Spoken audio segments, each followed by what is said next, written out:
invisible.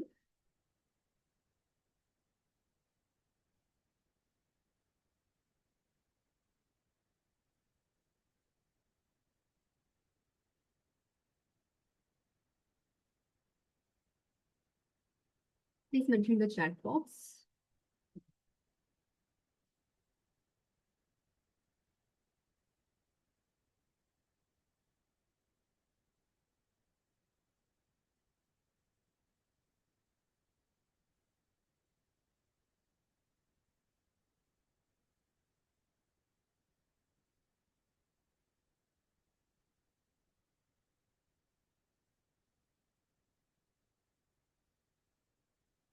So in today's session, we will be discussing about biomedical waste management.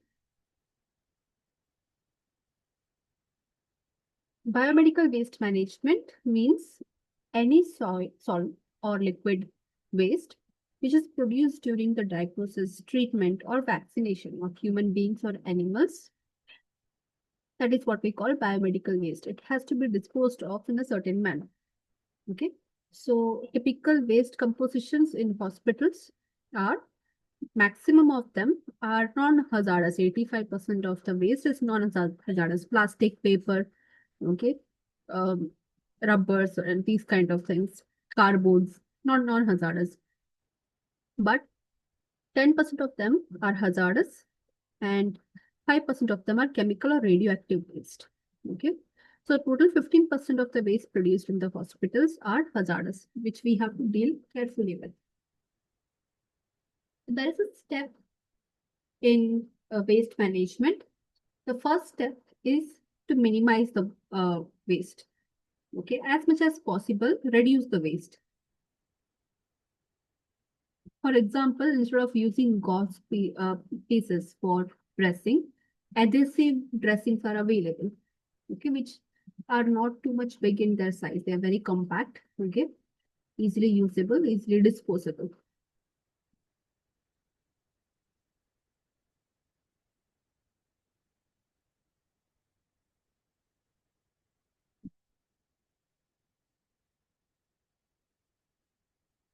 So minimize it, the size of it, specifically the size of the waste, the quantity of the waste, minimize it as much as possible wherever you can. Okay.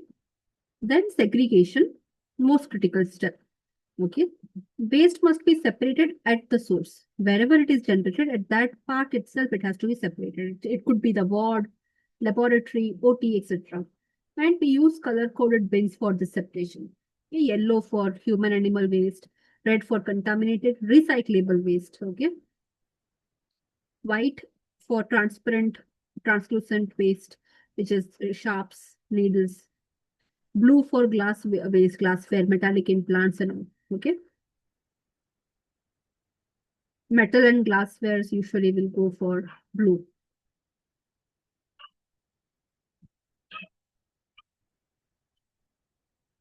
That is the segregation part. Then we have the collection part. Okay.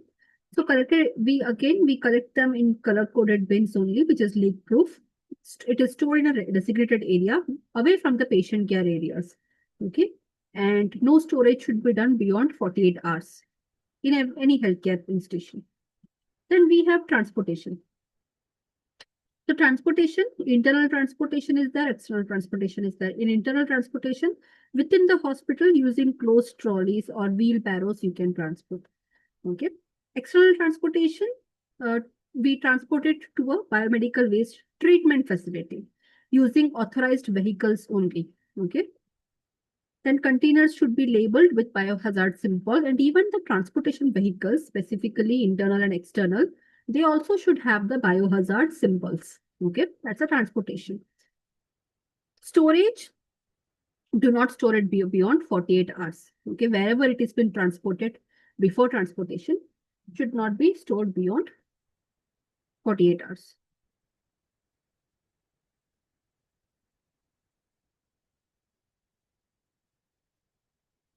Then treatment and disposal. Yellow bag, whatever is in yellow bag is incinerated or plasma pyrolysis can be done. Okay, and then deep burial can be done. Red bag, Autoclaving will be done, microwaving, shredding, and recycling will be done because it is plastic waste. Usually they are plastic waste. Okay. White containers, autoclaving will be done, shredding, sterilization, then shredding, then disposal. Okay, because you will what goes into the white container, needles and sharps, we will not at all use it again. So shred it and it has to be disposed of. Blue bag has to be disinfected and then it can be recycled. Okay. If the item should not be recycled, she cannot be recycled, it can be disposed in a landfill. Okay. So that is how disposing takes place. Record keeping has to be followed for each and every step.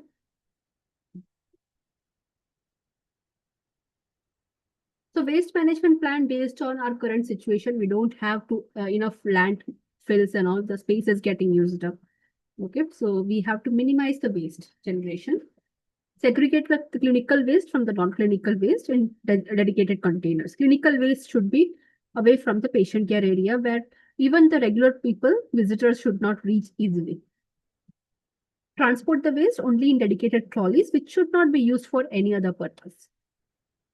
Store waste in specified areas with restricted access. Okay, within the hospital also, for that 48 hours, you are supposed to store the waste, but in restricted areas.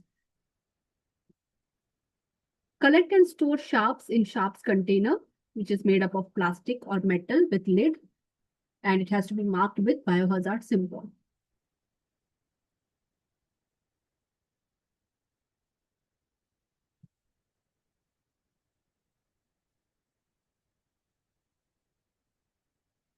Trolleys for BMW should not be used for any other purposes. BMW here is waste management, okay, biomedical waste management.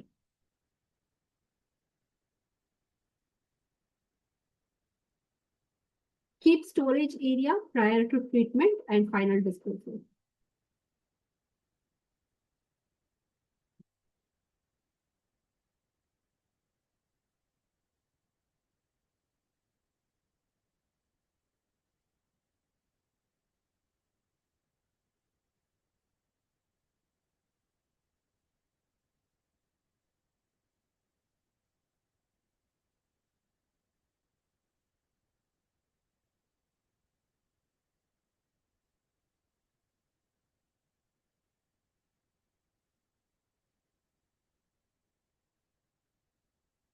And segregation of waste, infectious non-sharps, infectious sharps, glassware, cytotoxic or radioactive waste, okay, from the nuclear medicine department, radiography department and all, microbiological and pathological waste, disposable plastic, okay, general waste. These are the segregation of waste in general, okay.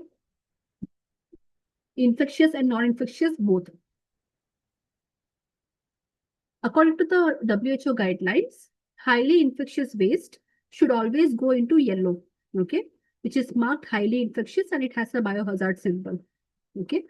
It could be an anatomical waste, any waste, okay. Leak-proof container, strong, it has to be autoclaved and it has to be incinerated. All plasma pyrolysis can be done and the ashes can be disposed in landfill.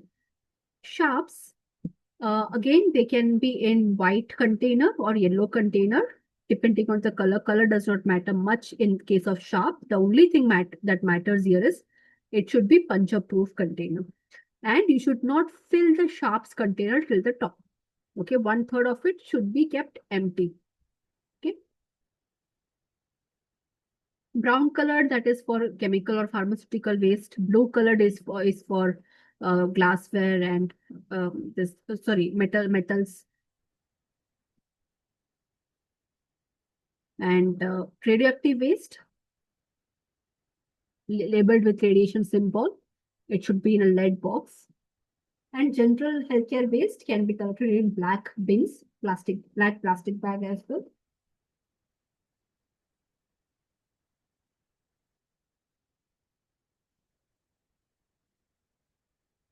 The treatment of clinical and hazardous waste. Hospitals should always outsource the biomedical waste to an authorized contractor within 75 kilometers. Okay. Wherever the hospital is present, within the 75-kilometer radius, if they have a state pollution control board authorized contractor for the biomedical waste treatment, it has to be given there. Okay.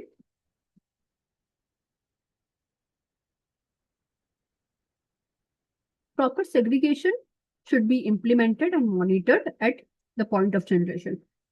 When you are generating the waste, at that time itself, it has to be segregated.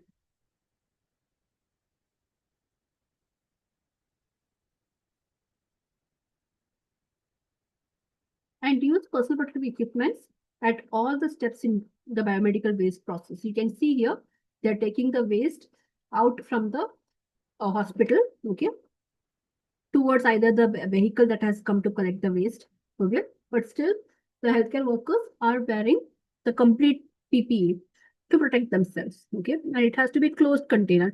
They have not completely closed it, but it has to be ideally in a closed container, leak proof as well.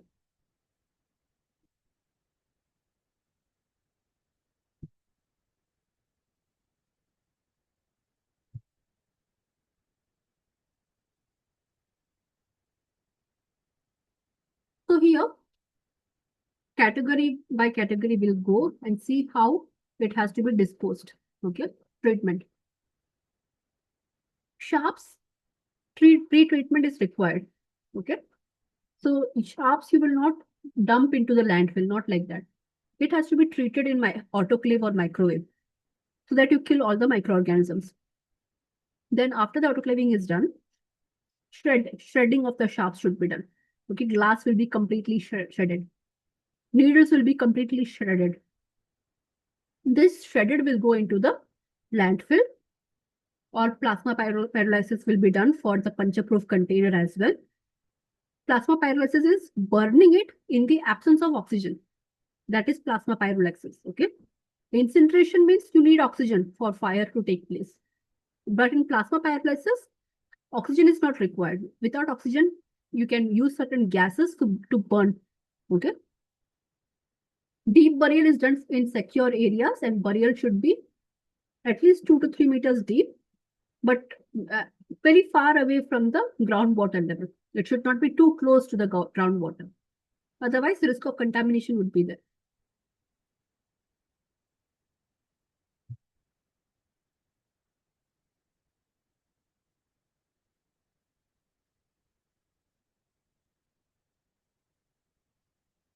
That the waste that requires incineration, anatomical parts of the human or animal carcasses, anatomical parts of animals, biopsy uh, materials, okay, you have to be completely burn them.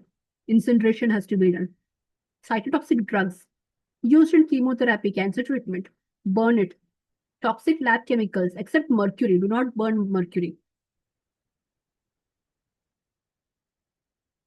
Other things that you can incinerate is patient-contaminated non-plastic, like gauze piece, clothes, gowns, which are patient body fluid contaminated, but it is not plastic.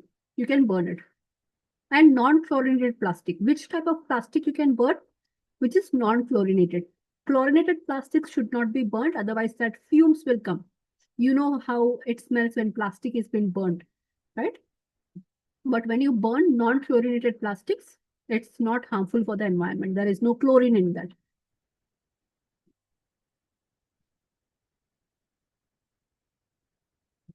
Then which waste you should not burn at all?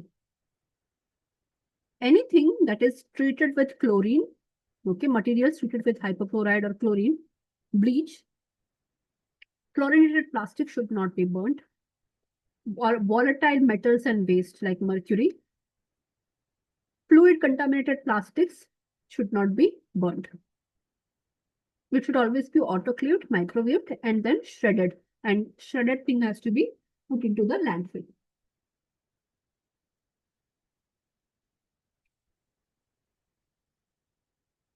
This is an image of a deep burial. You can see it is 2 to 3 meter deep, at least 2 meter wide. There is layer by layer we put it, okay? It is cement layer, clay layer, Then you put the biomedical waste. Then again you put a soil or lime layer. Then you cement it. Okay. Then it is covered with soil, and both the sides of deep burial there is a slope, so that if at all nearby rivers flood, the flood water will not easily get into it. Okay. So this is a layout of a deep burial.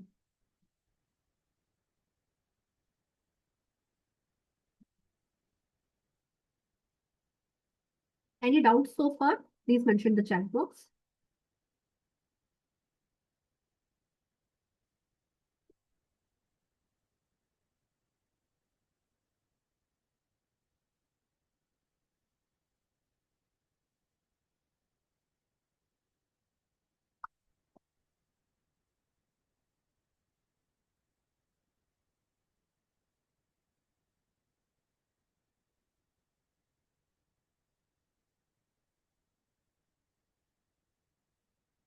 So bins and liner, optimum number of bins should be there in every areas wherever you are doing the patient care. Okay. Mercury spill, you have a chapter on that in the textbook. You can just check that. Mercury spill, blood spill, okay, body fluid spills, what has to be done. There is a chapter soon after the housekeeping chapter. Okay, spillage. Just read through that. We have not reached that chapter yet.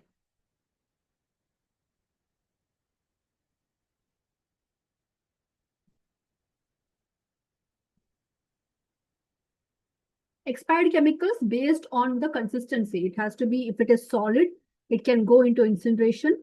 If it is liquid, it can be diluted with water and wash down the wash basin. Okay.